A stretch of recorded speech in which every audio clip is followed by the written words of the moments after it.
You want to talk about this mod I got today? This thing will give you a workout. Oh yeah, those things are heavy. Oh, dude. What is it? It's the collab mod from TVL and Plan B. Oh, yeah. I think it's heavy. Shit. I didn't even pop out the chat. Yeah, let me pop it up. Okay. What up, everybody? Welcome back to another episode of, what is this show called? Obese Mode Live. It's a play on words because I'm a heavy gentleman. What's up, everybody? Who do we got? We got a bunch of people who I don't recognize and some I do. So Mark Senior DIY, what's going on? Daytime Frank sent you here. Well, Daytime Frank's here, so there you go. Redneck Vapor, Raven Shadow, Vapes, Down the Rabbit Hole, though by William Marquez, Matthew, what's up? Joel Rayner. You guys put a shoe on your head to prove that this isn't a recording. Well, I think if you just read that should prove it's not a recording, right?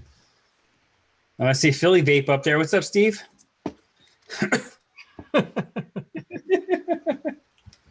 Easily fucking done. Philly Vape. Oh, that vape. What's going on, girl? Got my jar of urine. So I stay young. Yeah, urine. Ice cold, baby.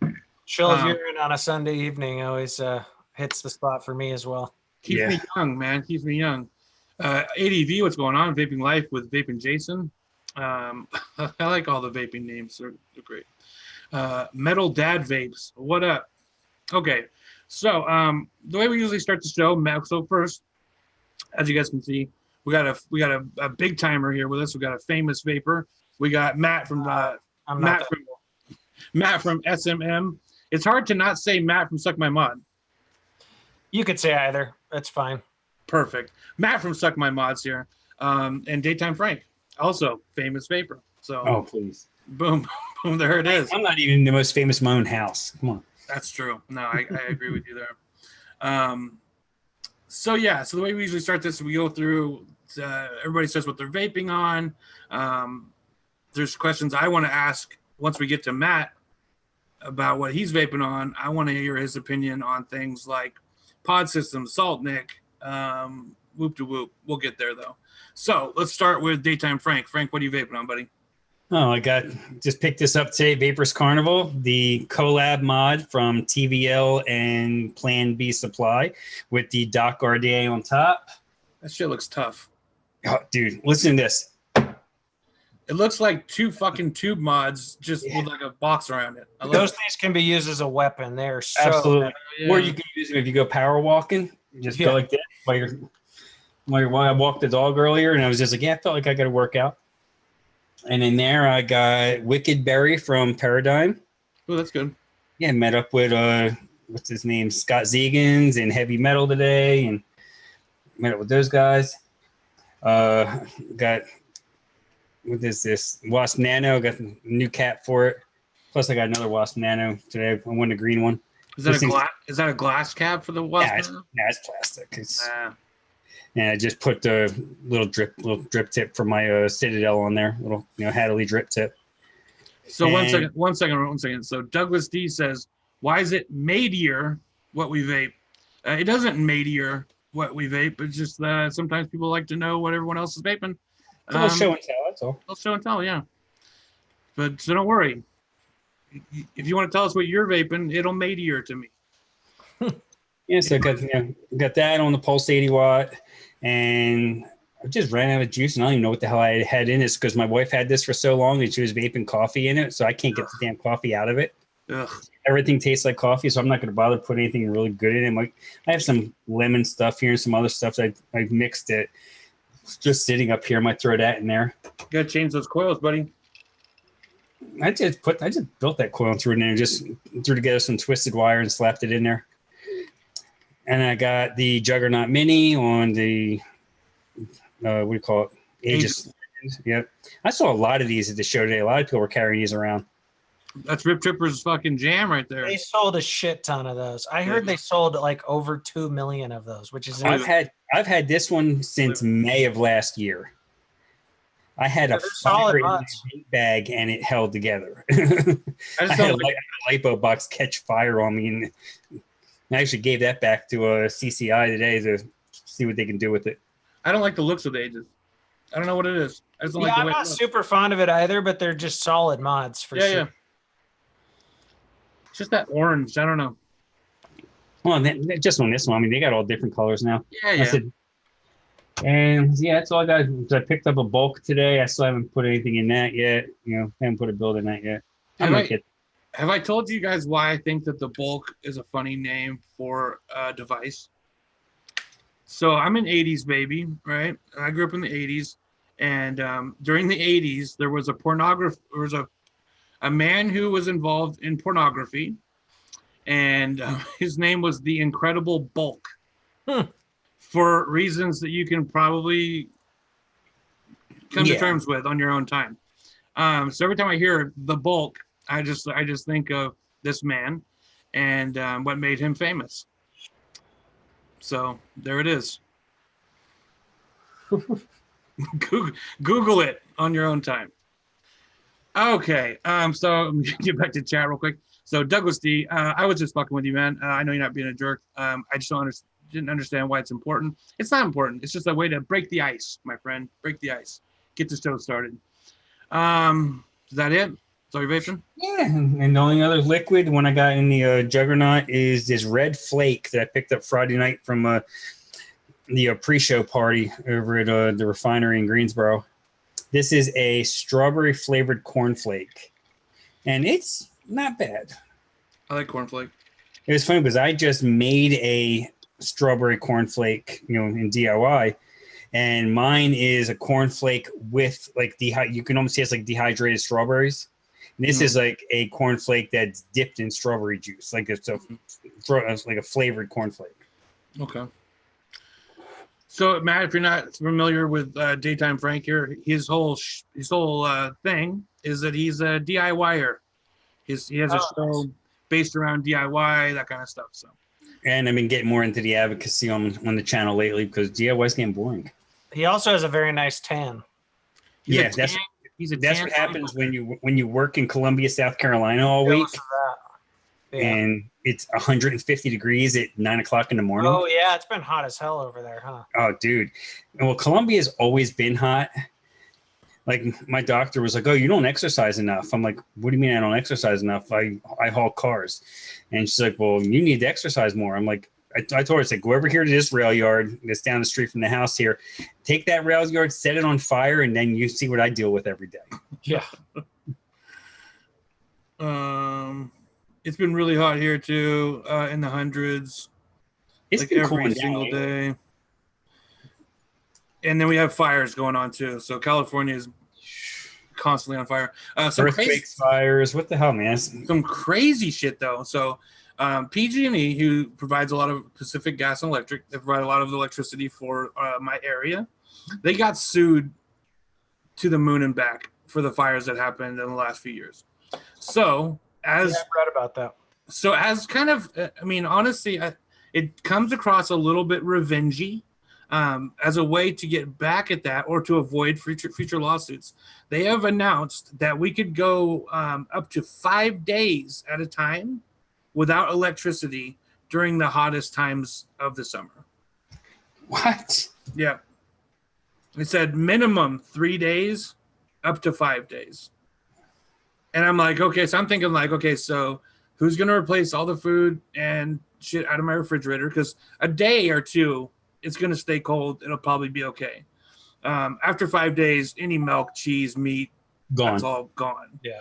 And how many people, like how many old people can survive 5 days without air conditioning in triple digits? It's just, I don't know. It just seemed a little bit crazy to me, man. You know what I mean? So I don't know. Okay. Matt, why don't you tell us what you're vaping on, brother?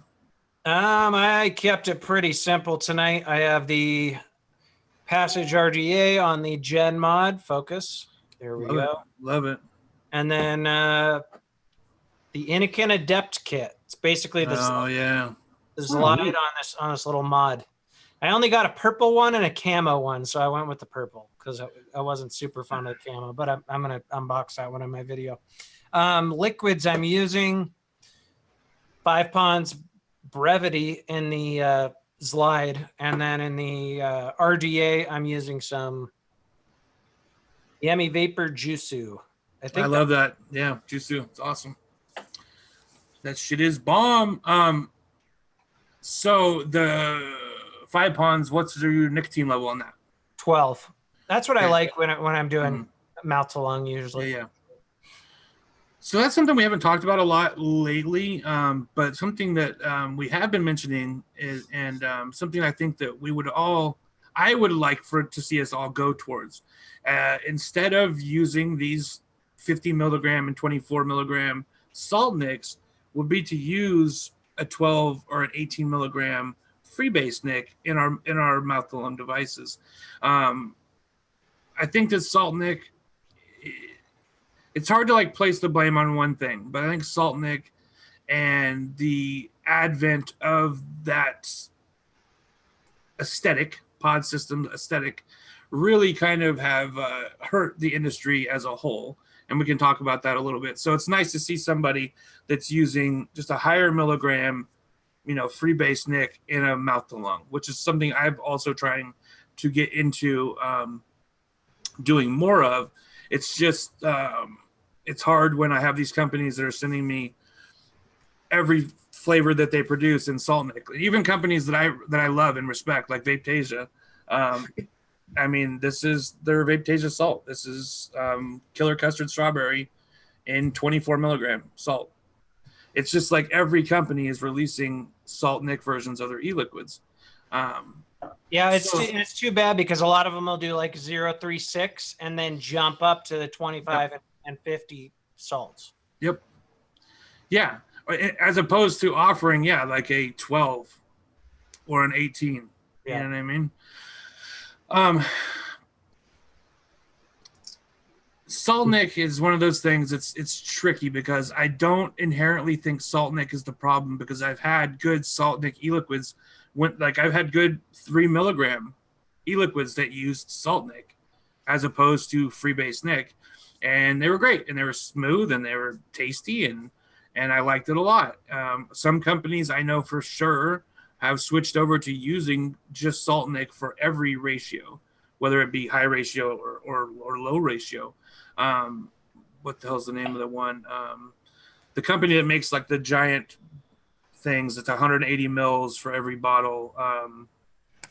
They do Milkman and oh yeah, I know what you're talking about. Yeah. Yeah. The main company's name though. Yeah, I forget the name of the company too, but they use salt nic for everything from 3 on. What's your opinion on that? You think that's just something we should just get away from altogether? Salt nic is the problem. What's your opinion? I think like most things, it's a little more nuanced than that. I'm personally not a huge fan of salt nic. Even with the lower milligram, I get more of a tickly throat from it, and I get more chest tightness from it and throat tightness from it. Do I think like salt nic in and of itself is like inherently just horrible and the enemy? No, not necessarily. I think that it could serve a purpose. And, while we all, myself included, criticize Juul, there's no doubt that their 50 milligram salt nic Juul pods have gotten a shitload of smokers to quit. So it's more complicated than that. If you remember before high, pods came around and high milligram salt nics came around, cloud chasing was the one that was the enemy in the media. Because there were kids that were cloud chasing back in 2014, 2015, 2016. And so they were doing exposés on cloud chasing. And I remember making videos back then of like an RDA and mouth to lung vapors being like, you shouldn't be reviewing this. This is going to be the end of the industry.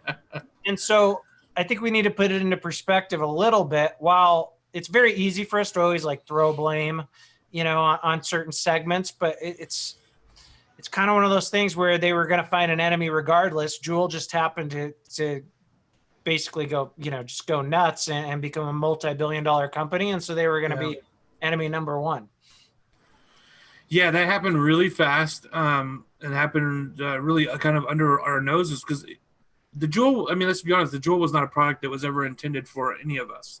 Like I didn't even know it was a thing until someone who I was helping to quit smoking said, "Hey, how about the Juul? Like, is that like a viable option for me?" And I thought, and I said, "What's the Juul?" And so we like went to I don't know, like Walgreens, and there it was, and I was like, "What the fuck is this?" And so after doing a little bit of research, it turns out, hey, like they had 70% of the U.S. market for vaping in general, and it just blew my mind. And then from there, I started learning a little bit more about Saltnik, but it happened really quickly. Like from the Juul to Vaptasia releasing the Saltnik versions of their e-liquids, we're talking less than a year. So like this whole trend happened extremely quickly. And so while I agree that I think that they were looking for a target regardless, the speed in which this happened made them a target. It's a trend for sure, but it's also worth pointing out one thing that's not talked about a lot is that the advent of all these closed systems is it's partially the FDA's fault, because when the final deeming rule finally came out, everyone was saying the only thing that's going to get through a PMTA is a closed system. And so that doesn't necessarily mean that they needed to make them with Saltnik, but that Juul made theirs with Saltnik and other people started copying that. Yeah. But I mean, part of the reason we saw so many, closed systems come out towards the end of 16 into 17, and, they keep coming, is because of the way the deeming rule read.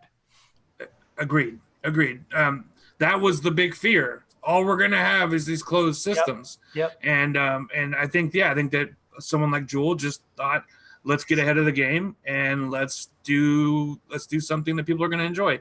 Hey, let's not bullshit. I don't know if anybody here has ever used a Juul. I have. Yeah.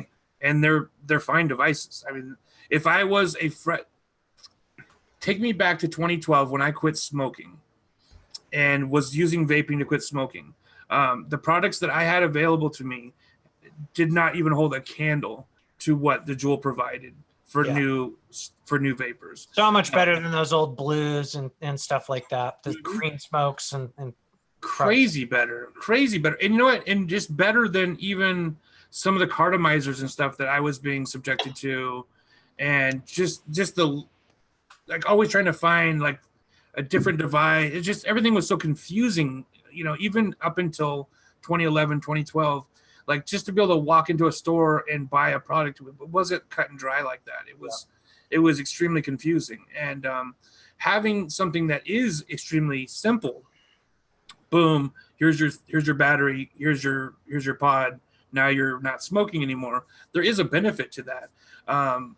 But I think that 50 milligram was I think 50 milligram was crazy, and to not have any kind of step down, which has always been kind of our thing, vaping's thing, Yeah, I think that you could definitely criticize Juul for a lot of different reasons. I mean, I'm critical of them.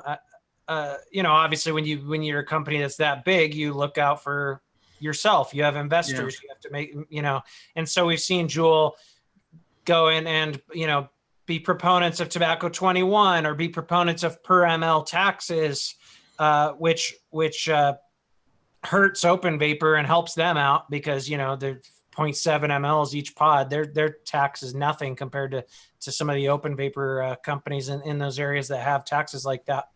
But I mean, it's been a good and a bad thing. There's no doubt that Juul has gotten lots of people to quit smoking. At the same time, if you look towards like the UK where they have a 20 milligram nic cap, the open vapor segment is thriving more there because, once you go 20 milligram with nic salt, it's not really that satisfying. It's a little too smooth. You don't get the throat hit that you're looking for.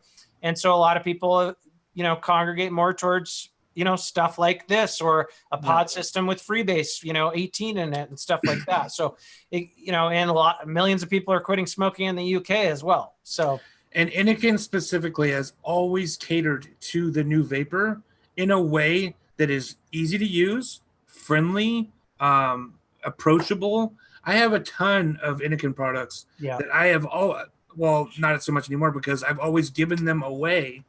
Like whenever Inikin would send me something for review, as soon as someone was like, I want to quit smoking, Inikin was always the first thing I gave them because it just works. You know what I mean? They have high ohm coils. You put a 6 or 12 milligram, e-liquid in there. People are vaping and they're happy. It just seemed like, for Juul, it seemed like a problem, like a solution to a problem that didn't exist. And it's caused a lot of problems because of that. Well, I mean, when you're making a product that is in the whole, quote unquote, addiction or dependency space, your success is also going to be, their product works really well, but it's also pretty fucking addictive as well. Yeah. So, like for example, Vanessa, who was always more of a social smoker, I was a pack a day smoker. She was more of a social smoker, maybe had 3-4 cigarettes a day. And then when she started vaping, she was like a 3 milligram sub-ohm tank type of vapor. And then she started using the Juul a couple of years ago because she wanted something stealthy at work. And she's had a fucking really hard time getting off of the Juul. So, I mean, there's no doubt that there's a lot of addiction potential there. So I have been vaping for 7 years. And I went really quickly from 12 to 6 to 3 and stayed at 3 happily at 3 for 5 years until the Juul came out. And I wasn't specifically using the Juul, but then I was using things like this, which is what every company that wants to send me hardware, this is all they want to send. It's shit like this. This is the Tance from eLeaf. This is a pod system. It's an open pod system. You put your own e-liquid in there or whatever, right? Just from doing these reviews and being in situations like at work or whatever, I quickly found myself using these things a lot. And you're right. The addiction is real. You also have to keep in mind, though, that it's not just about when you're trying to cut down your nicotine amount, it's not just about lowering your milligram. In fact, sometimes that's not the best way to do it. It's about counting your puffs. Because if you started out as like a 12 milligram vapor and you're using the same type of device and then you just go down to a 6, you're just going to probably end up puffing it twice as much. So because your body titrates to the amount of nicotine it's used to. So I guess it really it depends on how often you're puffing that. So if you fill that up with 25 milligram salt, are you still puffing it as much as you're puffing something that you use at 3 milligrams? I don't know. But that's why, I used to think puff counters were kind of gimmicky, but now they make a lot more sense to me for people that are trying to regulate the amount of nicotine intake they have. And that makes a ton of sense. I've never even thought about that, but that does make a ton of sense. But the thing about being at a 3 that was awesome was that if I was at a 3, okay, so just for instance, I drove across the country a couple different times. One time we were in a big stretch where there was just nothing. There's no vape shops, there's no nothing. Didn't have any e-liquid. And so I went 2 days without vaping, without a thought, without fiending for a vape, without freaking out for a vape. I can go to work 8 hours, not even once think about vaping at 3 milligram. But as soon as when I come home and I can vape, I'll take a big vape. I rock super sub-ohm coils, which is, I never recommend to anybody, but rock a mech mod, super low ohm, blow a couple fat clouds, and I'm good. And I can go literally hours without vaping. As soon as I started vaping the pods, definitely my puff increased. It was not like a decrease in the amount of puffs I was taking. It was an increase.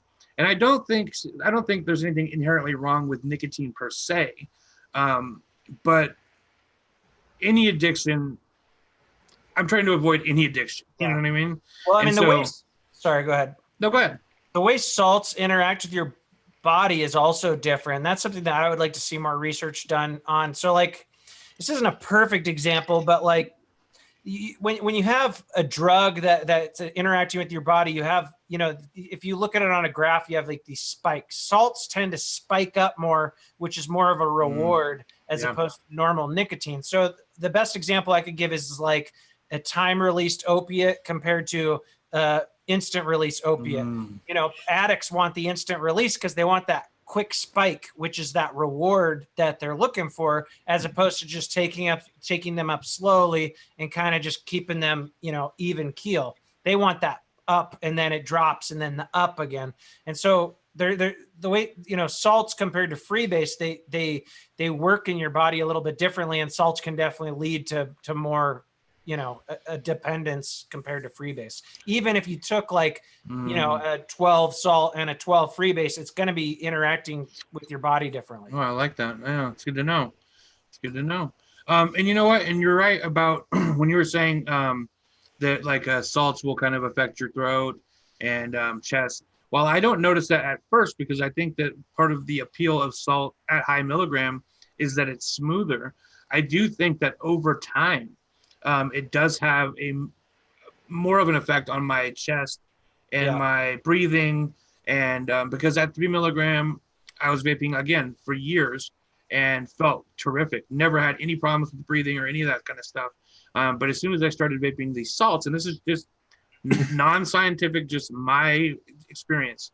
When I started vaping salts, I was experiencing more breathing problems. Like it was developing more and more where I could feel it when I was vaping. If I had like a heavy vape day, like I vaped a lot during that day, I could feel it at the end of the day.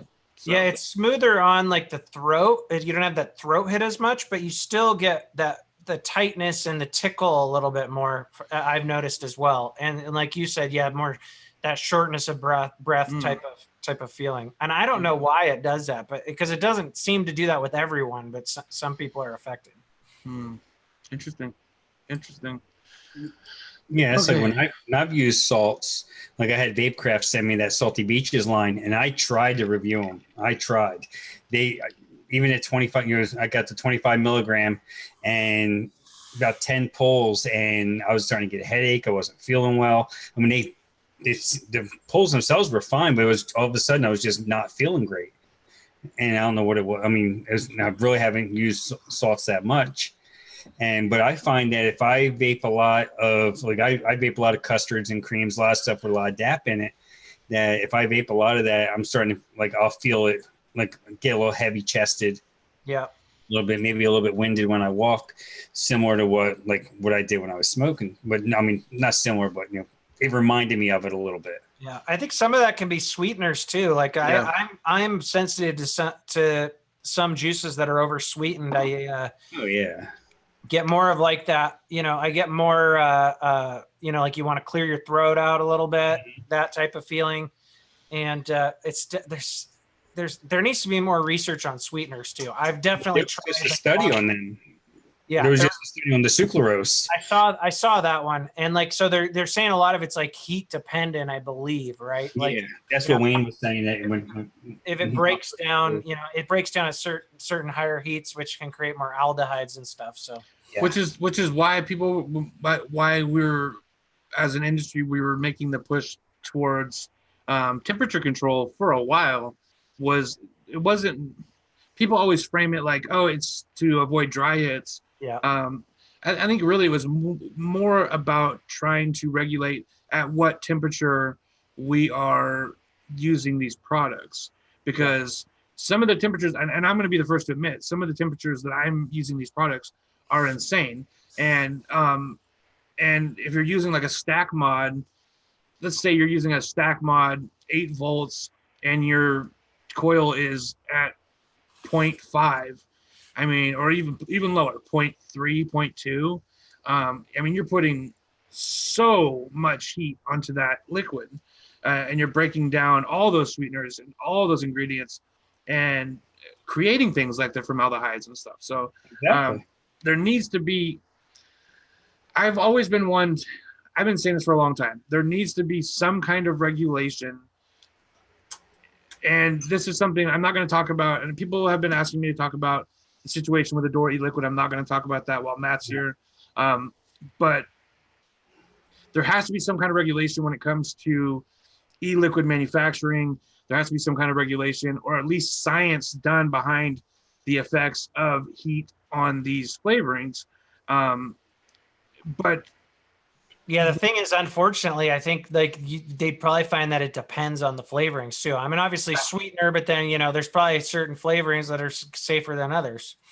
Well, And you if have a that's, lot of if that's flavorings the out there case, to have. You have flavorings out there to have ethyl maltol in them, which besides it muting other flavors, it's a sweetener, and you put a lot of heat to it. And there's some flavorings out there, like a lot of Flavor West flavors. They straight up have sucralose in them. They straight up have sugar in them. Yeah. That's why there's a lot of them that it's come to light more in the past year that people are getting away from using the Flavor West flavors for that reason, because people don't want to vape them. Yeah, that's another issue. Like even if there's no added sweetener, it's like 5 Ponds. I don't think they add any sweetener, but there's still sweeteners in the flavorings. in the flavors. Yeah. Whenever I see somebody, so I make e-liquid that I vape mostly the e-liquid that I vape mostly I make. And everybody's like, oh, I love it because it doesn't have any sweetener in it. And I'm like, first from the VG to the flavorings, all those things have sweeteners built into them. I mean, VG itself is sweet. Exactly. Palm-derived VG has a sweetness, which means there is some kind of sugars inside of that inside of it. If you taste sweetness, there's a sweetener in there. Exactly. Exactly. It's just like people that like think like they're eating beef jerky and doing low carb, but if you look at the freaking the package, your beef jerky 80 grams of carbs, has a bunch of sugar in it. I mean, I think like we need the FDA at least to just accept, okay, this is harm reduction, but then promote ways to make it even safer. So like we need more research done on different metal materials as well, and because there's people out there that are building nichrome coils, but then they're dry burning them, which could potentially change the makeup of the metal there, and that could cause issues as well. But we just don't know all these things yet, and what to always look out for. And people think that you have to, and I do this because it's just a bad habit of mine. I like really, really hot vapes, but people think you have to rock really high volts or really high wattages to get a satisfying vape. My first regulated mod and dripper, like RDA, was an 11 watt, what the hell was the name of that? The MVP. It was an 11 watt mod. I did a single 1 ohm coil in the Patriot RDA, and that was a totally satisfying vape. Totally satisfying. A nice big cloud, excellent flavor saturation. It was a fine experience. But it's like as soon as the technology kept pushing further and further, then of course I'm going to continue pushing it further and further. Well, people wanted more and more airflow, and also more and more air. Their coils to cover more area, so which needs more wattage as well, and obviously more airflow needs more wattage, and so it just kind of like kept compounding and compounding. Yep. No, I mean I think that we have seen a positive trend towards mouth to lung again, right? Mm-hmm. I remember when I first started vaping, I used to hate shit like the K-Fun because I wanted those clouds, and I was one of those people who was like drilling out my Patriot, paying $70 for a fucking Patriot, which thinking back on it now is insane, and drilling out like the post holes and the airflow holes and trying to make it something, this beast of an RDA. And then nowadays, I mean, look at some of the RDAs that I have right here on my table. This Coil Art Azeroth is a triple coil RDA. You know what I mean? Like unnecessary and tons of airflow. And but I'm using it because it's available. But I think that if we had some set regulations based on science, like, hey, we know this is what is appropriate for you to vape because this is what's going to be reducing the harm that you're doing to yourself. It's a tough one though, because how do you regulate other countries? How do you regulate what's being produced? And in my opinion, I don't want to tell people what to do. I think we just need proper education. Like I'm not against government banning all direct lung devices. I still enjoy those as well. But it'd be good if we had proper education so people know the different risks.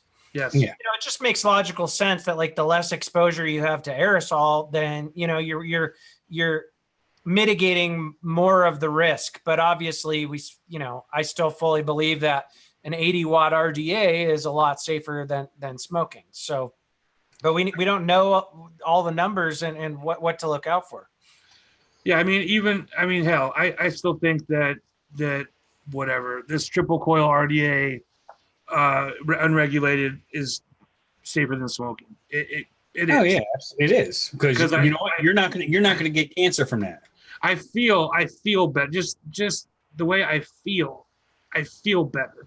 I remember what it was like to wake up coughing up black tar. I remember what it was like to not be able to play basketball or to be able to run fucking 10 feet. I remember those things. And so the way my life is improved is like amazing. It's like a miracle. So no amount of crazy vaping bad habits that I have are even close to smoking. And so so we have that, at least, we know that just because of our experiences with it. But it would be nice to have some more science behind it. I would be really happy. I remember thinking that the UK, that they were very draconian in their regulations. But looking at it now, it's like, let's just do that. Yeah, we love to have the TPD as opposed to we all shit on the TPD back in the day, but at least it made it so small business could survive. It wasn't crony capitalism that aims to just hand the whole industry over to a couple big billion dollar players.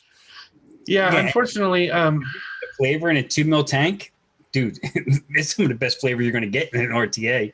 Yeah, with a little 2 mil squat tank. Yep. No, hey, you know what? Until we get money out of politics, this is our lot in the United States. And so next time that there's any kind of legislation that comes up that limits the amount of money that can flow into our political system, vote against it. You know what I mean? I don't care where you sit on the political spectrum, left, right, center. If there is anything you can do to improve this country, it's get money out of politics. Yeah, it doesn't matter what side you're on when it comes to that. That's something that I think everyone can agree on. Yeah, it's bipartisan completely. Yeah, because I tell you what, they're not working for us. They're not, no matter what side you're on.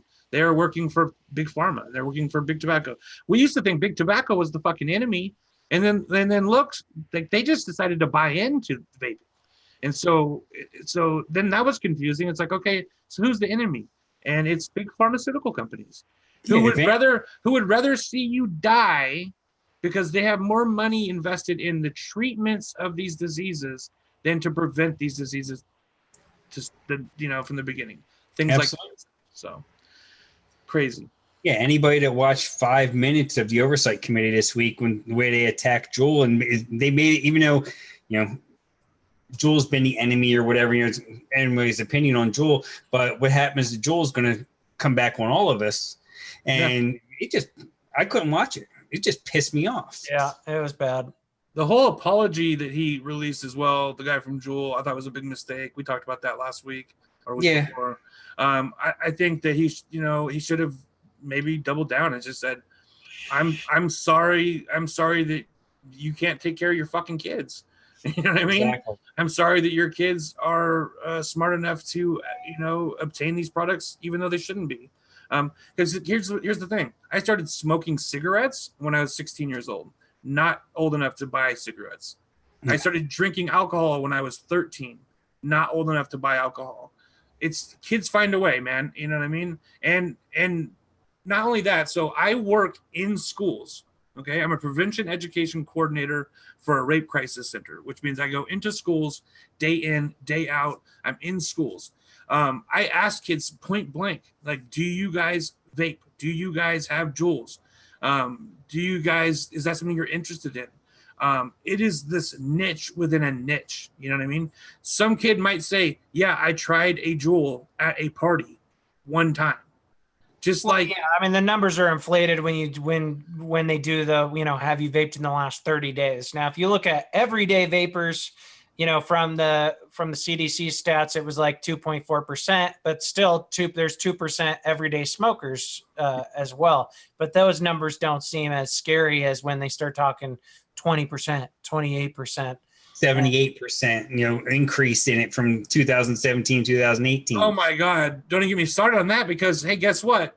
When they were talking about like there was a 5,000% increase between 2011 and 2018, it's like, yeah, amongst everyone, like not just fucking kids. Like that's where everyone learned about vaping. That's when everyone started vaping. That wasn't. I mean, I don't think we do ourselves favors though when we like. So, for example, you'll see some people on Twitter that'll just be like, "Kid vaping's not a problem," or we have to at least accept that there's kids vaping, and we don't want them to vape. The numbers are way inflated, and the data is used to make it look worse than it is. But there's definitely a shitload of kids vaping. Like there's no like my stepdaughter is 13. Out of a 20-person class, she knew 3 that vaped regularly. Yeah. And so, we have to accept that it's a thing, but at the same time, like we have to treat these as 2 separate issues. You can't, you can't, for example, you can't go and just make rules that are going to hurt the smokers and kill, hundreds of thousands of people just to help the kids, and then vice versa. Like they need to be looked at as 2 completely separate things. Yep. Yeah, and then also there's a few things that people do with good intentions that I think don't help us in the long run. Comparing vaping to alcohol, never going to help us. Like I see people post, pictures of like flavored vodkas and stuff like that, and saying like, it's always been a shit argument. Yeah, it's a shit argument because guess what? We don't even want to associate ourselves with that because alcohol is fucking poison that's fucking killing hundreds of thousands of people in the United States each year. And we don't want vaping to be associated with that at all. It's also regulated by a different agency. Totally different agency. Have like 30 million in lobbying every year. So it's not apples to apples. No, it's not. No, it's no different than the argument. Oh, well, you can get nicotine out of tomatoes. Yeah, it's absorbed a totally different way. It's not, and the levels are so minute that it's just like just stop because you're making yourself look stupid when you say that. Yeah. People mean well. They really do. They really, really do. Well, we get in trouble with whataboutisms arguments. Like we just need to argue vaping on its own merits. Yeah, sometimes you can point out some hypocrisy. The alcohol is not a good argument, though. But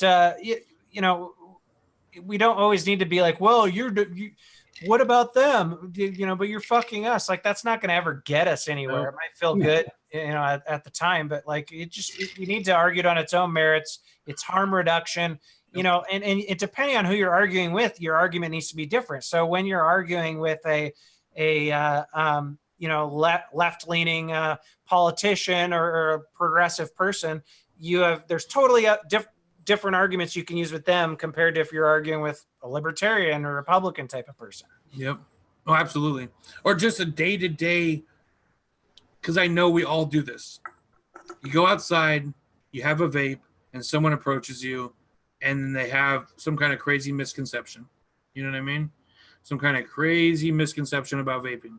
Yeah. For instance, so there's a local bong and dildo store here in town.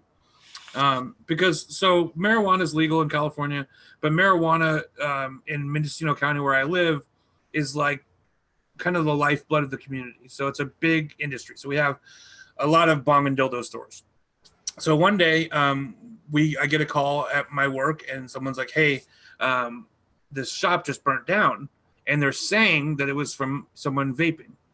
And so I'm like thinking like, how the hell would they burn down a store vaping? And then someone said, oh, they popped a battery off because they didn't know what they were doing. And so I'm like just thinking like trying to think like who works there. And I'm like, I don't think so. I just don't think so. And I've seen batteries vent and even explosively vent. And fire just wasn't part of the equation in that circumstance. Yeah, it's not like they have a Tesla sitting in there. So I started like, part with the battery unhooked. So I started like asking, questions and shit. And what had ended up happening was that some fucking moron was making hash oil using butane in a closed room and putting it under pressure and then smoking right outside the door where all these vapors from this fucking butane was coming outside. He wasn't even vaping at all. He was smoking a cigarette, lit his lighter, the whole room explodes basically. So I go to Walmart like an hour later, and I'm vaping, and I'm upset because I'm like, I know this is gonna be like a local thing, and so I'm like walking up to Walmart, I'm vaping, and there's all these employees outside smoking, and this guy comes up to me, you know, camel wide in his fucking fingers, and he goes, you know, that shit's dangerous. You know, you're gonna fucking burn this whole fucking town down with those things. And it's like I had to like stop and like have this like 30-minute conversation with him about like what actually happened, about how vaping is not dangerous in that way, about how more fires are caused by people falling asleep with cigarettes in their mouth every year than any amount of vaping could ever fucking cause. It's just like there's so many arguments on so many levels that you have to have every day about vaping. It can become a little bit disconcerting, you know. It just feels like everyone wants vaping to fail, especially smokers, people who aren't ready to make that transition yet. You know what I mean? Who aren't ready to embrace vaping, and to have those conversations day in and day out. It can be a little bit soul draining, but just remember that like when you're having these conversations, one person at a time, sometimes that's the best kind of education. Taking your time, understanding who you're talking to, like Matt said, giving them the best to the best of your ability, all the knowledge that you have that can be helpful to them moving forward. You know, this guy, after I got done talking to him outside of Walmart, he walked away from there, you know, totally understanding this fire was not caused by vaping, that vaping is a good alternative to smoking, and funnily enough, that guy actually vapes now. And so it's nice. Like even the people who are the most hostile towards us, sometimes their hostility comes from a place of misunderstanding. And so if you just take a moment with them and you say, I see you, I'm gonna like acknowledge your worries here, and that can be all it takes sometimes to really turn someone around, you know. Yeah. And so like, and to get the proper information, you have to take a deep dive, and a lot of people don't care, or they don't have the time to do, especially if they're not. But even smokers, a lot of times they'll just look for excuses not to have to quit smoking. Yeah. They'll read. We all did that. Yeah, they'll read an anti-vaping article and be like, okay, good. This isn't a viable alternative. I'm just going to continue to smoke. Mm-hmm. But then with just your average, you know, person, you just see the headlines and you get, it's like, for example, these eight kids that were hospitalized in Milwaukee this last week. And, you know, if you read the CNN article or some of the other articles, it just says, oh, these kids all vaped. They all vaped and now they have lung damage and they're in the hospital. Well, it turns out, you know, they were buying black market THC products, and it wasn't even the THC that was doing it to them. It was probably the oil or that it was mixed with that was causing them problems. And so the issue was like way more complicated than what the media wanted to portray it as. So they just say, oh, these kids vaped. And so everyone thinks, oh, they were all vaping a Juul and that hospitalized them. Yeah, and then one guy, they said he was a teenager, and they show a picture of him in ICU and all that. The guy's 26 years old. That was a different story, but his was also THC. He was buying black market THC cartridges. Yeah. And with those, there's a lot of issues now where they're mixing them with the kinds of oils they shouldn't be mixing them with that are causing problems. Yeah, again, like lipid pneumonia and stuff like that. Like the people, when they first started mixing e-liquid back in 2009. Yeah. The way that they make those cartridges, there's ways that they can make them using like stuff like liquid nitrogen, shit like that, right? Like so that it's totally not like a gas, not like a what do you call it?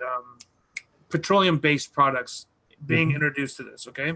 But then there's also this really cheap and dirty way of doing it, like the guy who burned down the store using butane. Butane is petroleum based. It leaves behind a ton of chemicals into this oil itself, and you're supposed to boil it out, right? But if someone is in a big hurry, and guess what? You're not going to boil all of it out. And if people are in a big hurry to make this money, which they always are, they're going to take that cheap, dirty ass oil, and they're going to put it in those cartridges, and they're going to sell them on, and that's going to make people sick. Well, even the legit ones, there's a lot of speculation now that they shouldn't be using MCT oil, and how that can be, if heated at certain temperatures, that can be bad for people. So, the cannabis industry is still figuring a lot of that stuff out too. Yep. Yeah, I just started mixing with CBD for my wife. I got the powder, the isolates, and I'm mixing that with the liquid, and it's working great for her. Nice. I always try to keep the weed and the nicotine vaping separate, because it took me so long just to like have someone understand that when I'm vaping, I'm not getting high. Yeah. Because that was like the assumption made for years. Like, oh, that guy's smoking weed. Yeah, the funny thing is now that community and industry doesn't want to be involved with us, because there's way more heat on us and people are loosening up on, cannabis legalization and stuff like that. So it's like, oh, the tables have definitely turned. That's like here, a lot of vape shops are shutting down and they're turning into CBD dispensaries. Yeah. In North Carolina, of all places, I never thought I'd see that here. Welcome to the future, I guess, right? I got no problem with weed or CBD, but yeah, I could be a 5-minute drive to 3 different dispensaries. It's a shame. It's just a shame. It's not a shame about the legalization of CBD and THC. I think it's amazing for people who need that. I think there's been so many people that have been arrested over the years and everything for a plant, and I think it's great that there's this legalization push. But I just think that I wish that we could have the same kind of open-mindedness regarding vaping. Absolutely. Okay, so before we end, I want to go through what I'm vaping real quick. I did have a couple of shout-outs for some companies that sent me some stuff. Gorilla Custard. I'm totally unfamiliar with this company. E&B, I'm wearing their hat, from Whittier, California. Gorilla Custard. They got a ton of different ones. Banana, strawberry, which I actually really like. I almost vaped the whole fucking bottle already. Yeah, they're a co-packer for a lot of different companies, actually. I'm sure, yeah. They had like 1,000 different lines. I told them just to send me this one. And then original. They have a tobacco one, too. I gave that one away. I'm not into tobacco flavors. And here, what do I have? You guys ever use these little vacuum bottles? I haven't, no. These things are fucking amazing. So it's like it's got no tube or anything that goes into it. It's just all based on a vacuum, and it's for like lotion or whatever. But you can use it for vaping, and it works so good. I love them. You buy 12 packs of these things on Amazon for like $20, and they're fantastic. I did not mark this one, so I don't actually know what's in here, but it's an e-liquid. I vape a lot of my own stuff. I actually, because Matt was coming on, and this is something I don't know if we're going to have time to talk about, but this is definitely something that I pulled out because of him. I got the Serpent. Ah, nice. Is this the first thing you ever were involved in making? The SMM? Yeah.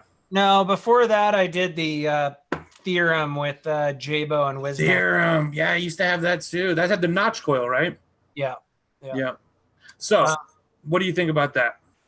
The notch coil. I think the notch coil, the notch coil was not my idea. Let me say that. I think that it was a little before its time. I don't think it necessarily worked great. And I told them this at the time. I don't think it necessarily worked great in that application. It didn't? Well, I mean, you need a really saturated wick. And with those RDTAs, in a bigger hole like that, you need a lot of liquid to be to wicking up there. And so, even in like my intro video, I told people like I prefer to put regular coils in. I love the Theorem. I would just say I love the Theorem, but I thought, just like you, I thought the notch coil, it was just not the right application for that. Yeah, well, it's basically like a mesh coil or something, and dry hits are not great with that. And it had a big diameter, so you needed a lot of liquid to wick up there, and so you had to wick it perfectly, or you were going to get dry hits with that. A misunderstood device, but a really beautiful device aesthetically, and one that I found myself using for a couple years. I liked it a lot. Yeah, that was one of those that people like loved it or hated it. There was no in between. Definitely. Okay. It was a learning lesson. Definitely. So that was your first foray into like design. Yeah. So that was with Jabo though. So a lot of it Jabo, a lot of it you. Yeah, How'd that go? It was definitely mixed. A few of the things that people complained about the most were J-Bos. And I flipped him shit about that before, but like the AFC, I wanted to do it a little bit differently. But that's just how it is when you're collaborating with multiple people. The SMM was definitely like the SMM that you're using is definitely more like my baby. Like that was, I had all creative control on that. Only thing I wish I would have done differently with that one is in there's been more innovation since then, but there's ways that the draw could have been smoothed out even more. Yeah, I can see that. Also, filling it is just, just again, because things have changed so much. This is an older device. This is from what? 2015? Beginning of 15? No, I think it was beginning of 2017, if I'm not mistaken. Yeah, sounds about right.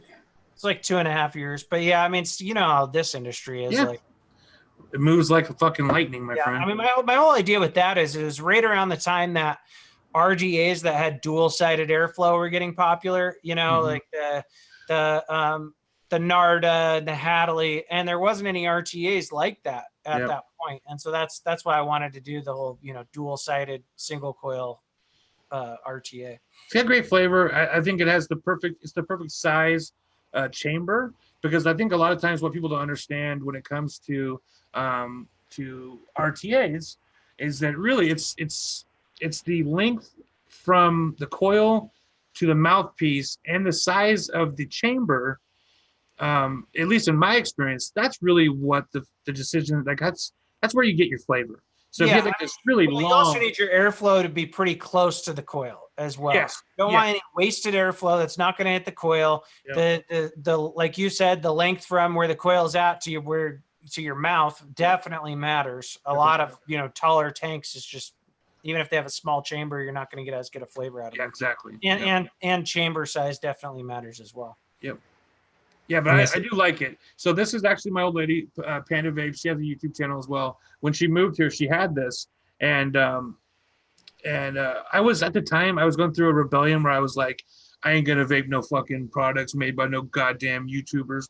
But then I tried this, and I like it. I like it a lot, and I've liked it ever since. I'll use it for a while, and then she'll be like, "Give me my fucking thing back." So, but I do like it. I think it's a quality tank, good flavor. If anybody hasn't had a chance to try it, pick one up. They're good. What else have you had your fingers in? Products. The Nudge, right? Yeah, the Nudge series. Which I love. Have both of those. Have the 22 and the 24. Love them. The Serpent Elevate tank that came out towards the end of last year. Kind of the follow-up to the Serpent SMM, but a little different as well. And then the Passage. Which I haven't had a chance to try yet, but I am definitely going to take a look at it. Yeah, I couldn't find any of them at the show today. There's very little hardware there anyway. Out of all people who I think are YouTuber who also design, I've always appreciated yours, because I get the feeling that you are legitimately involved in it. The same can be said, I think, for what's to do with the glasses. Oh God, he did the Dead Rabbit. Heathen? Oh, Billy. Yeah. Yeah. Oh, I also did the Hermetic RGA last year as well. I forgot about that one. And there's a couple guys who I respect their designs. You know what? Actually, I didn't. You know what? The Dead Rabbit. I fucking hated the Dead Rabbit until they released the challenge caps. The challenge caps really were what made the Dead Rabbit a viable option for me. But most of the YouTubers I know that I'm friends with that have designed products played a pretty big part in that. It's always very easy for people to be like, oh, it's a cash grab. It's this, it's that. But I mean, that just comes with the territory. People are going to criticize you regardless. No, for sure. And I think that from your crew of people, I think that's pretty obvious that those guys would not just throw their name on something. But I think that there are people who put their name on stuff. Has it happened before? Probably. Yeah, because I've talked to someone who's not is not a big YouTuber in the United States, but he is a big YouTuber overseas. And a company that I won't even name because it's what's the fuck's the difference? They came to him and they said, "Hey, here's all the products that we have that we're going to that we have designed. Which one would you think best fits your brand?" And he was like, "Well, I like this one." And they're like, "Okay, we'll put your name on it." So I mean, but that's again, that's I don't think that's the what's happening in this circle of people, but I think that is something that can happen. Depends. Yeah, I mean, I'm sure it's happened. It's one of those things where like I'm not going to hate on their game, but you can't necessarily say, "Oh, I designed this." You know, I mean, it's just like with other, you know, there all these Instagram models that have a new makeup line, like they didn't design. Absolutely. No. I mean, it's more of like at that point, it's kind of like a branded product, like a, you know, type of situation. But my old lady is super into the makeup, super into the Instagram model makeup crap. And that industry is rife with it, even more than any other industry. It's like, I'm just going to throw my name on this product because they're paying me 15 grand. You know what I mean? for sure. Yeah. For sure. And we complain about drama over there. They stab themselves in the eyeballs every day. They fucking really would kill each other if they could. So. Oh yeah. But yeah, no. I would never accuse anybody like any of the big timers from doing anything like that. There have been products that I think were misses. Again, I think the Dead Rabbit was a miss until they released the challenge caps. I thought the flavor of it was subpar. And the reason why is because I first got it and I was driving back from Florida and I was using it and I was liking it. And then Panda had, what the fuck was the name of it? Oh my God. She had one of the ones from Tony B. What was the Tony B RDA, the first one he released? Oh, the Pulse. The Pulse. So the Pulse 22. Yep. And so we were using the same exact e-liquid that we bought from Plan 9 Vape Shop in Mississippi. What's up? Shout out to Plan 9 Vape Shop in Mississippi. Had some great pistachio cake e-liquid. Fucking fantastic. And so I was rocking in the Dead Rabbit. And then it was like, hey, hand me that Pulse. Put the same exact build, same exact e-liquid in the Pulse. And it was like night and day. It was like, holy shit. That's what it should taste like. That's amazing. And so it really threw me for a loop about the whole Dead Rabbit. But then again, the challenge caps came out, and ever since the challenge caps came out, I've been using the Dead Rabbit as my daily driver basically every day. So what do you think is different, or what helped that in your the straight airflow, it was just like so the old Dead Rabbit cap had that airflow that was angled, right? So it like went in and it had like a little piece of metal that kind of angled it or whatever, right? I just don't think it worked in that circumstance. I think angled airflow can work really well. I have an Aeolus Light RDA that I love. It's a 22 mil RDA. It's classic. Yeah, I remember those. Love it because it has airflow that comes in from the top and then goes down to the bottom, goes up. And in theory, it shouldn't work as well as it does, but it's fantastic.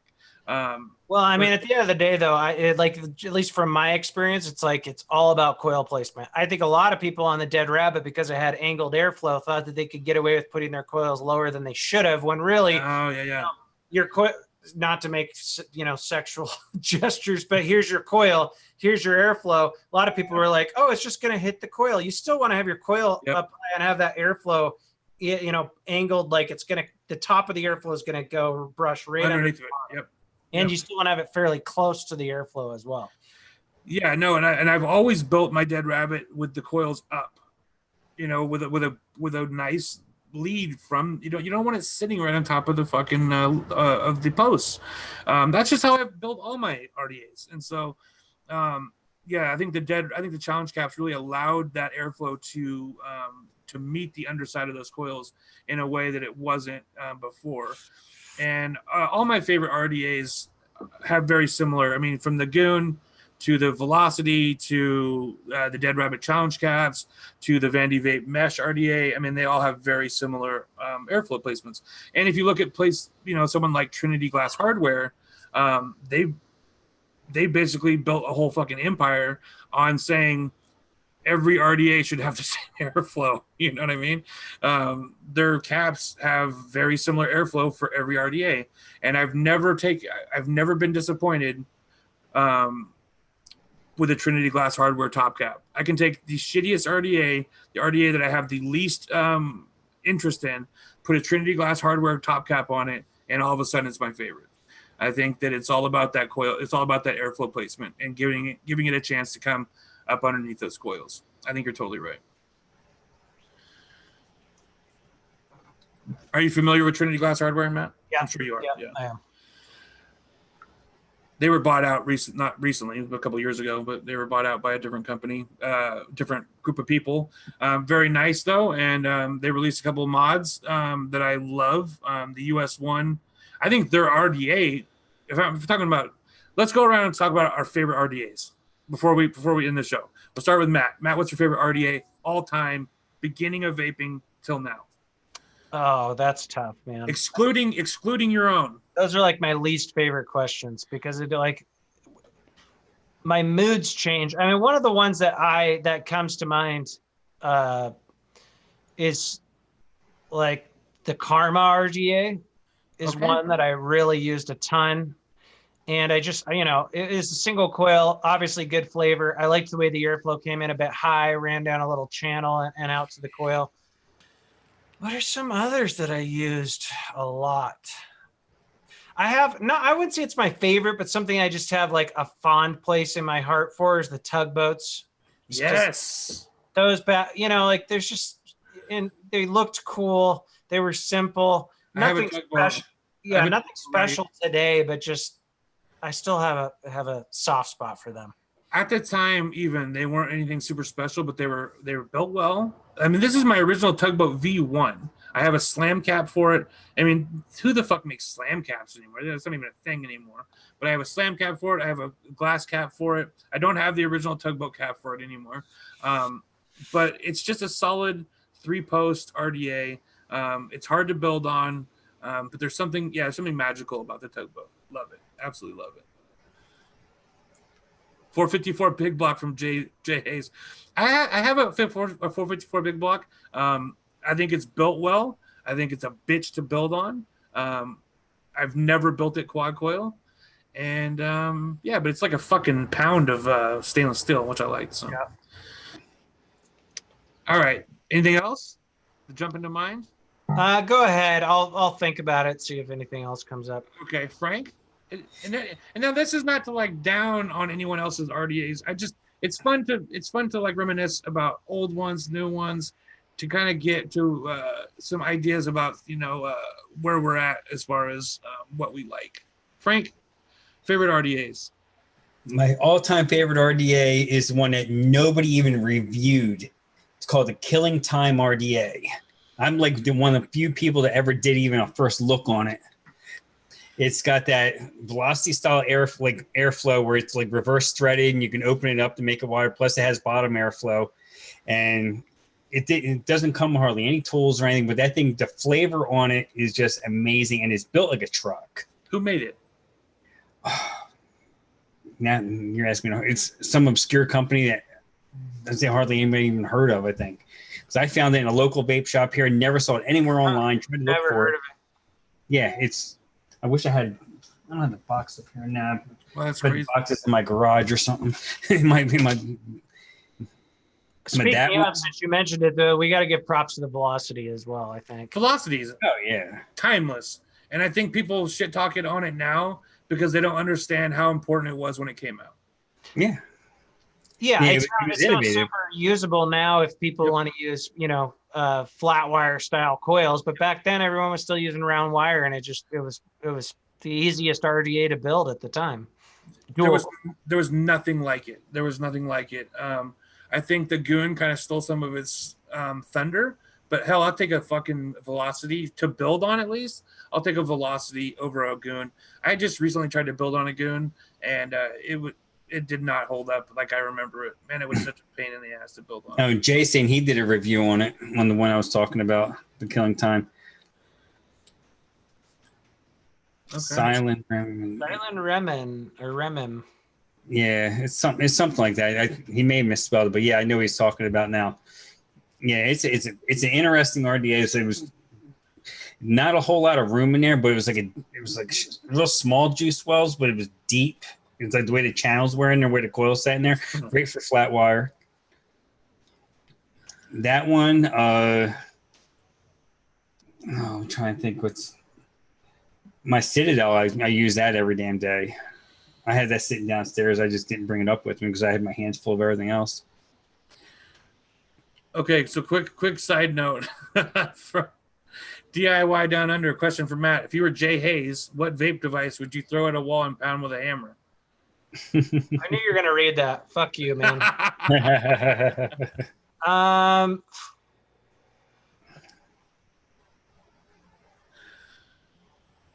What's always bothered me the most, I think, out of devices are the ones with the fucking stupid turbine fans in it. I just reviewed a oh god, I saw a sub-ohm take a couple of days ago where it did the same thing. Yep. And you know, I'm sure I could think of others if I went back through and looked at all my video history. What the fuck is the point of those things? It's stupid. It's gimmicky as hell. Oh, it's so gimmicky. Ugh. I mean, it can cool the vape down a little bit and smooth the draw out a little bit, maybe, but like, it's not one of those necessary things in my. I don't even buy that. Straight up, don't even buy it. I think it could potentially cool it down, but like for example, with that tank I reviewed, they had one coil that didn't have it and one coil that did, and like it was smoother with the coil that did, but that might have just been because there was a post in between there that broke the airflow a little bit. I don't know. But yeah, is there any like great reason to have that? No. No, fuck no. And then make it sound like a rape whistle, you know? Yeah. Super turbo fan. I remember that. Fuck, I remember watching, rest in peace, Vaping with Twisted 420. I know he's not dead, but he might as well be. He did a review on some fucking RDA that had a whistle in it. That was the stupidest shit ever. But since we're talking about, since people keep bringing up the Goon, I will say I think the Goon was one of the most overhyped products out there. That and the Crown 1 sub-ohm tank, both not bad products, but way overhyped for what they were. Yes. But see there, okay, so let's take ourselves back to the day the Goon came out. It was like a shining beacon in a pool of mediocrity. There just was nothing else out there trying to the right place at the right time, and you know, people hadn't really explored the clamp thing yet. It just, to me, maybe it was because it was one of those things where you know how like when everyone hypes something up and then, or they tell you it's the best restaurant ever, and then you have just these super high expectations, then you're let down. You know, if I had never heard of it or anything and then used it, then maybe my feelings would be different. But I definitely found that with the Crown as well, the Crown sub-ohm tank. The newer versions are way better. Like the Crown 4 is actually pretty good. But I remember when that Crown came out, people were like, best flavor ever, best sub-ohm tank ever. Like it was no different from every other sub-ohm tank. Fucking oxymoron. Sub-ohm tanks do not have good flavor. They just don't. I've never found one good flavor. They're better, but they're not. It's not RDA. They're getting better, but they're never going to be an RDA. No tank is ever going to be an RDA. The closest tank I ever had to an RDA was a cheap ass Tobacco Super Tank 25 RTA, and it was cheap. And I went through 5 of them or 3 of them because the glass broke if you fucking looked at it wrong. But it was beefy, and it had a very short distance between the coil and your mouth, and it had a full-on deck. You could put fucking giant aliens in there, and it was nice, but it still was a tank. You know, a tank's always going to be a tank, and an RDA is always going to be better as far as flavor is concerned, at least in my opinion. So you never answered the question though. Hammer, walls. I said the ones with fans. The turbo, like Sin was saying, with turbo was probably the biggest one because that one was the most obnoxious. The turbo, that's the one. Yeah, the turbo. That's the one that I saw Twisted 420 review. The turbo, yeah, that's the one. The reason why I talk shit about Twisted 420 is not because I don't like him. I actually really like Twisted 420. He gave me a shout out when I had like 100 subscribers, which was amazing. But then he DM'd me. I'm going to spill some tea now. He DM'd me and he's like, hey, I really think you guys have something special going on, but your lighting and your sound is shit. And it is and was, and it will be until the end of time. And he's like, let me send you some lighting and some sound equipment, because I got some extra shit. And I'm like, fuck yeah, man, hell yeah, do it to it. And he just never did. And then like I would like message him every once in a while, not like harassing him, but just like, hey man, you still gonna do that? Eventually he blocked me. Straight up blocked me. Well, I know he's a big stoner.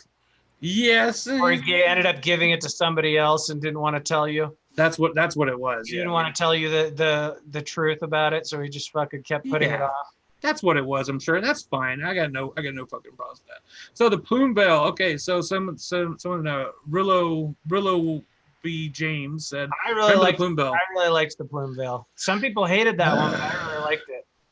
I think that was, if you want to talk about most overhyped RDA, I think that was probably the most overhyped. Yeah, I think it's fair to say it was overhyped for sure. Yeah, but it's good though. The thing is like, it's so like when you're judging a product, it's so subjective to where you're at the time, what your expectations were of it, what the vape style you like at that time is, even what coils you put in and what liquid you put in it. So like, once the plume veil got hyped, then some people got it and it wasn't as good as they thought. I got the plume veil before like I knew shit about it, and it was just something different and cool, and thought it was innovative for its time. For its time, it definitely was. 100%. Okay, so I'm gonna say, if I had to smash something against the wall, it would probably be. Let me see. There's two things, and they're both from the same company. I was really disappointed by it. Oh my god! Now I'm gonna blank on it. Holy shit! Where is it at? Oh my god!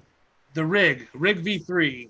I thought was a huge disappointment and way overpriced. And I expected so much from that mod that I actually did not buy this Colt 45 from TVL. I could have got this Colt 45 from TVL for the same price as a Rig V3. Bought the Rig V3 because I wanted a Rig.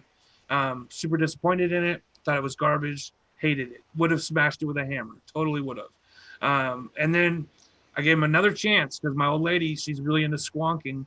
And at the time, Rig had a beautiful squonk mod available. It was all metal. It was unregulated. Gorgeous, man. Purple and black. Fucking amazing looking squonk mod. Bought that for her at an exorbitant price. It was like $160. And got it. The thing hit like an 80-year-old arthritic grandfather.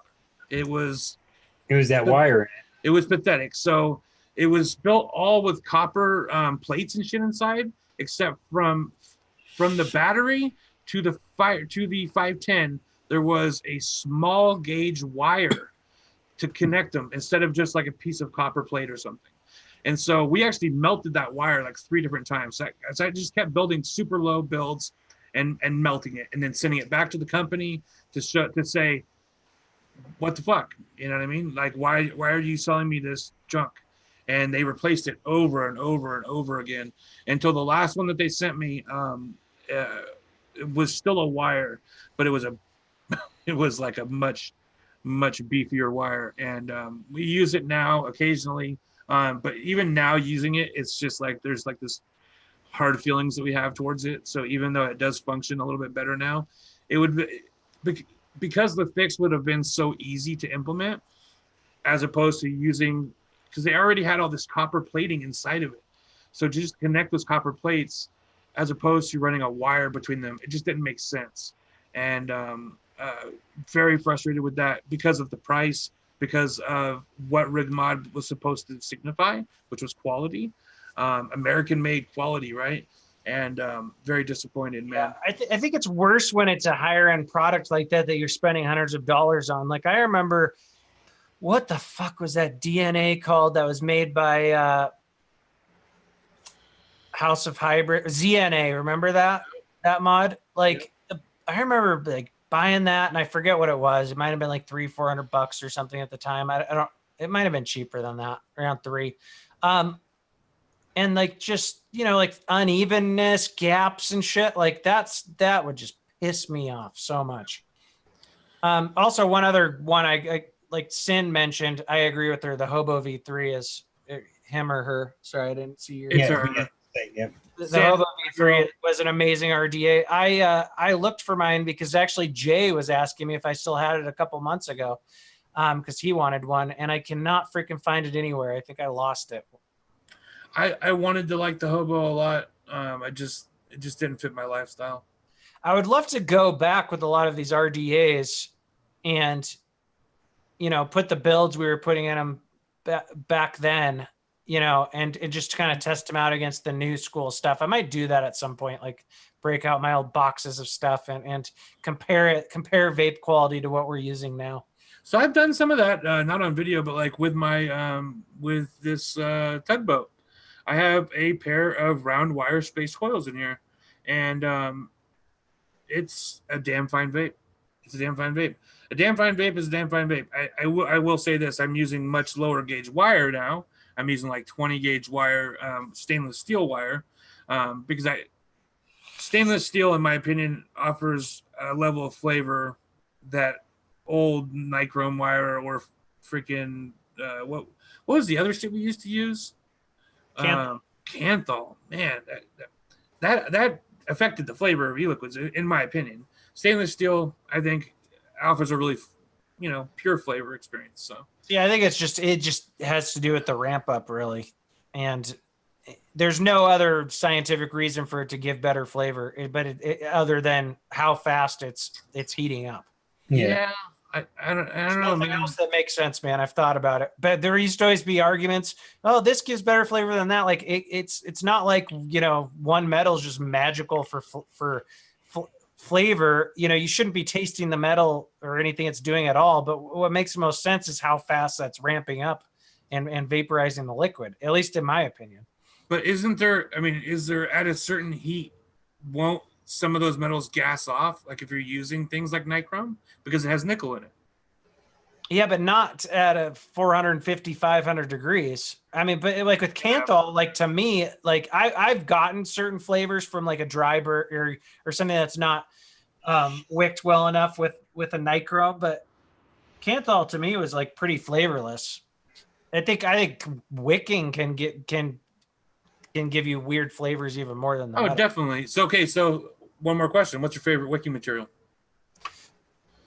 Like honestly, I don't know if I have a favorite, but what I use the most is like that Vapefly shoelace cotton, just because I have loads of it. And back in the day, you would get certain, you'd buy like Japanese cotton online or from Amazon, and you get certain batches that had weird flavor. Cotton bacon's good as well. Love cotton bacon. That's my homeboys who make that, so I got a lot of love for those guys. I'm a cotton bacon V2 guy. I think the shit that they made recently was kind of a miss, but that's just me. It's all cotton in the end, but I usually rock cotton bacon. I like it.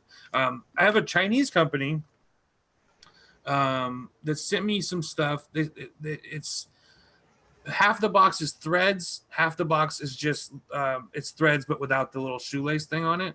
And man, they have some really killer. It's really killer cotton. Very clean. The Firebolt cotton, the Vapefly stuff, because that's how they package theirs. No, hold on. Let me grab it real quick. And it's like I found the Geek Vape has a cotton, and it's great for big RTAs because if you really need to put a lot of cotton in there, it holds up nice. Cotton Express. Oh, I haven't seen that. From Vivid Smoke. They make a ton of like tools. Like they have a little tool that's like a little it's got like a little hook on it and a little screwdriver. They make a ton of like vaping accessory items. They make the cleaners, the ultrasonic cleaners, and they make this. And this to me, I use this and I don't even notice any difference between this and cotton bacon. And for me, I'm a cotton bacon kind of snob, and I really like the Vivid Smoke stuff. It's good. It's really good. What was I gonna say? Okay, so for my favorite RDAs, I'm gonna say I like the the US1 V2 RDA from Trinity Glass Hardware, because I think it has a great deck for building. I think it has excellent airflow. It's like it's kind of like a goon slash good. You know what I mean? Like a goon done well. I really like the Vandy Vape Mesh RDA with mesh, because I'm a huge mesh. I think mesh is amazing when done right. Right now, I got a big fat weird coil in there, but I love mesh, and this was the first mesh RDA that I had, and I just think it looks slick as fuck too. And so I like those a lot. But my true favorite RDA of all time is the Aeolus Light. I just think it's great. I just absolutely think it's great. I have like 5 of them. They all come in different colors. They're all mix and match and shit. So I have a bunch of different colored variants of them.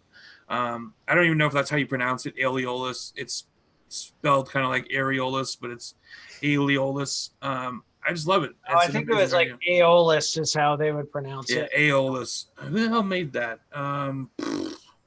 I can't remember. I think they were. Yeah, I forget the name. I've met those guys a couple times. Yeah, they're cool people, man. They make a couple. They like really started making these RDTAs. That was like their jam, was making these RDTAs.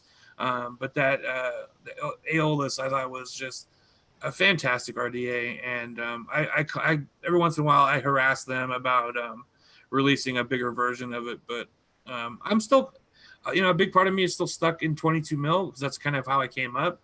I do appreciate 25 mil and 24 mil things, but some of the stuff that I use on the regular, like I use this, what is this called? The Goliath RTA from UD, back when UD was the person who made affordable RTAs. I still use this. This is probably 4 years old, and I use it every day, and I love it. It's a great 22 mil little RTA. I use this. This is kind of a collector's item at this point, because no one ever bought any of them. But this is from High Desert Vapor. It's called the Minigun mod. I don't know if you remember the Shotgun 26650 mod. Oh, yeah. Yes. So that was during the 26650 phase that everybody went through. High Desert Vapor, which is a vape shop, they made that mod. And it was kind of popular. Did the rounds. A lot of big people reviewed it, and as a follow-up, they made an 18650 version called the Minigun. No one bought these. I bought this for $20, factory new, and I've never cleaned it. I've never cleaned the threads.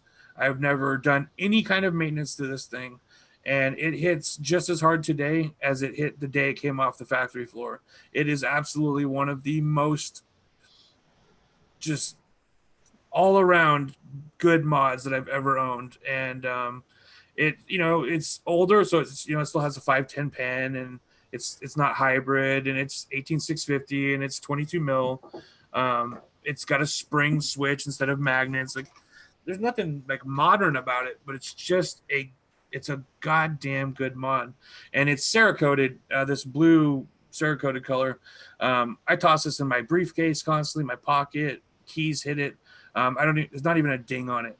If anybody can ever find these, so I have the Tiffany blue one. This is I just lost the button, so I don't know what fucking number it is, but it's like number 101 out of. I contacted them, and I think they made like 500 of each colorway, and yeah, they were surprised when I hit them up, and I'm like, hey, I really love that mod, and they're like, what mod? Oh yeah, we made that mod. But yeah, so sometimes it's the things that we've had the longest, the things that just because it's old doesn't mean it's not good. You know what I mean? And I think that with vaping, sometimes we're quick to like move on to the next thing, and we're and all of us who are in the vape review space, we play into that because we review all the newest and latest and greatest stuff. But sometimes I have to like stop and tell my fans, what you have now is fine. If you are enjoying what you're vaping right now, enjoy it. Vape it. Well, I mean, that's just consumerism with hobbies. For example, I watch a lot of camera videos, And I don't want to watch camera video on a camera that came out 3 years ago, even though it's still an awesome camera. I want to see the newest shit, you know? Yeah. And so that's just kind of how people are, especially in like a hobby type of space, Definitely. you know, Definitely. dealing with Yeah.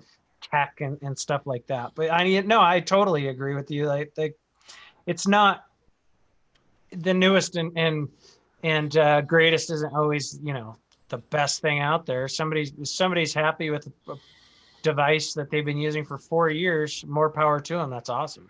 Absolutely. Absolutely. And someone said Vaperosa Polar. Yes, I'm rocking the Vaperosa Polar. This is a great mod too. Yeah, no, you're 100% right. Like, I don't watch. It's weird because once you get into something and start making videos about it, I watch less videos now. Like I used to watch your videos and all the big guys. I used to watch all their videos like when I before I started my YouTube channel. I do less now.